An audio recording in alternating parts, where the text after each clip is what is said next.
ریاست گفتگو جنایتی وزارت کارهای داخلی تاجیکستان روز 2 ماه سال 2023 با نشر یک هشدار در فیسبوک خبر داد که صفحه در فیسبوک به نام شهردار دوشنبه و رئیس مجلس ملی تاجیکستان رستم امامعلی ساخته شده ربطی به رستم امامعلی ندارد و نفر یا نفرانی که این صفحه ها را ساختند طبق قانونگذاری تحت پیگرد قرار میگیرند. ریاست گفتگو جنایتی اعلام کرد که شهردار دوشنبه در یگان شبکه اجتماعی یگان صفحه رسمی ندارد.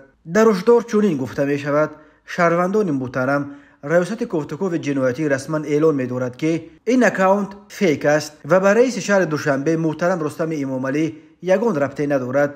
همه انتشارات آن از جانب شخصان نامعلوم منتشر گشته است. به خاطر مواجه نشدن با حوادث نامطلوب احترامانه از شما خواهش میکنیم که از شر و تفضیحات و گسترش اکاونت مذکور خودداری نمایید. صاحب اکاونت مذکور طبق قانونگذاری مورد پیگرد قرار خواهد گرفت. شهردار دوشنبه قبلا در ماه آگوست سال 2022 با نشر یک اطلاعیه ویژه خبر داده بود که وقتهای آخر در شبکه‌های اجتماعی از جمله فیسبوک، اینستاگرام، واتساپ، وایبر، تلگرام و توییتر از نام رئیس مجلس ملی و شهردار پایتخت تاجیکستان رستم امامعلی صفحه‌های اجتماعی قلبکی بازگردیده استفاده برندگان شبکه اجتماعی به خصوص مردم شریف تاجیکستان و بیرون از آن را به گمراهی میبرند. شهردار اعظم شهروندان و کاربران شبکه‌های اجتماعی خواسته بود که به این صفحه‌های قلبکی کشوده شده یا به اصطلاح فیکو اعتبار و باور نکنند. شهرداری از ساکنان خواست که برای حل و فصل مشکلات و